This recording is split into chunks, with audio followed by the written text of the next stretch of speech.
ہمیں بتایا جا رہا ہے کہ دانیال ہر ہفتے ایکس گھنٹے کام کرتا ہے اور اسے 4 ہفتے بعد تنخواہ ملتی ہے۔ اب یہاں ہم سے پوچھا جا رہا ہے کہ اس حساب سے کل کتنے گھنٹے بعد دانیال کو تنخواہ ملتی ہے۔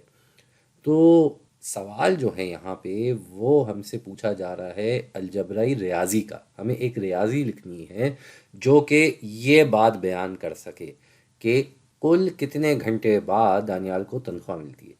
اب ہمیں جو ابھی تک بتایا گیا تنخواہ کے بارے میں وہ یہ بتایا گیا ہے کہ 4 ہفتے بعد تنخواہ ملتی ہے۔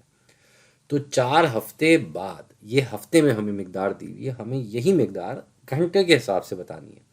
اور گھنٹوں کے بارے میں ہمیں یہ پتا ہے کہ ہر ہفتے ایکس گھنٹے کام کرتا ہے دانیال۔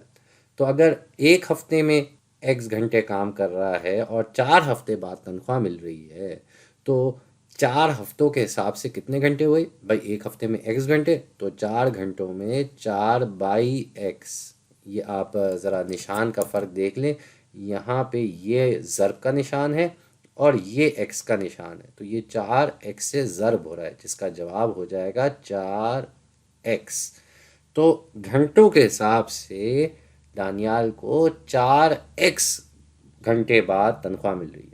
اب یہ کیونکہ ہمیں گھنٹے کی مقدار نہیں پتہ تھی، ہمیں اس کی جگہ یہ ایکس ہی بتایا ہوا تھا، تو ہم جواب بھی ایکس کے ہی روپ میں دے رہے ہیں۔ یہ ایکس جو ہے ایک ویریبل یعنی کہ متغیر مقدار کی نمائندگی کر رہا ہے۔ اس کے اندر کوئی ایک چھپا نمبر ہے جو ہمیں فی الوقت تو نہیں پتہ، لیکن ہم الجبرائی ریاضی میں اس طرح اپنا جواب دے سکتے ہیں۔ تو ایسی ایک اور مثال کر کے دیکھتے ہیں۔ اب ہمیں بتایا جا رہا ہے کہ بلال کے پاس D ہیں اور کامران کے پاس بلال سے 7 کم ہیں۔ اس حساب سے کامران کے پاس کتنے روپے ہونے چاہیے؟ سب سے پہلی بات ہمیں بلال کے بارے میں معلومات یہ دی گئی ہے کہ اس کے پاس D ہیں۔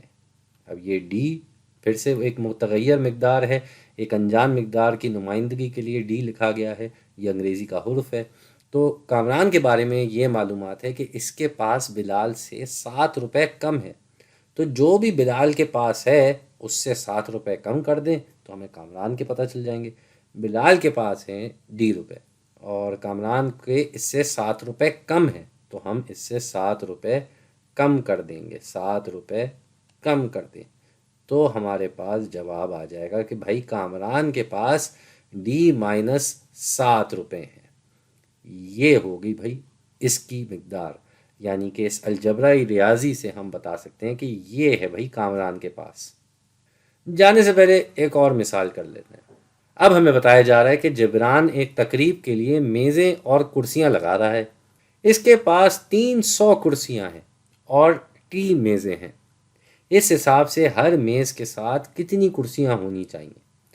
اچھا، تو بھائی 300 کرسیاں ہیں اور 30 میزیں ہیں، یعنی کہ جتنی بھی میزیں ہیں وہ ہمیں اس کی مقدار نہیں پتہ، ہمیں صرف 30 اس کی نمائندگی کرنی ہے۔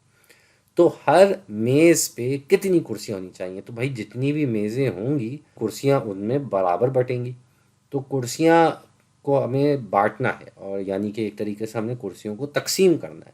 اور کتنے سے تقسیم کرنا ہے بھائی؟ 30 سے تقسیم کرنا ہے۔ مثال کے طور پہ اگر ہمارے پاس 10 کرسیاں ہوں، ٹھیک ہے بھائی، ہم کہتے ہیں کہ ہمارے پاس 10 کرسیاں ہیں اور ہمارے پاس 2 میزیں ہیں، ہمارے پاس 2 میزیں ہیں، تو کیسے بٹیں گی بھائی؟ ایک میز پہ اگر برابر ہمیں بانٹنا ہے تو 5 ایک میز پہ آ جائیں گی کرسیاں، یہ سمجھیں یہ ہم نے گول دائرہ جو ہے یہ میز ہے اور اس کے ارد گرد یہ کرسیاں ہیں 5، اور اسی طریقے سے ایک دوسری میز اور اس پہ بھی ہم نے یہ 5 کرسیاں بانٹ دی ہیں۔ میں نے بڑے بے ترتیب طریقے سے بانٹی ہیں، اس کو ہم ذرا طریقے سے برابر فاصلے سے بانٹتے ہیں۔ یہ بھائی 5 کرسیاں ہم نے اس میز پہ بانٹ دی، تو اس طریقے سے ہم برابر بانٹ رہے۔ تو دراصل ہو کیا رہا ہے؟ کرسیوں کو ہم میزوں سے تقسیم کر رہے ہیں۔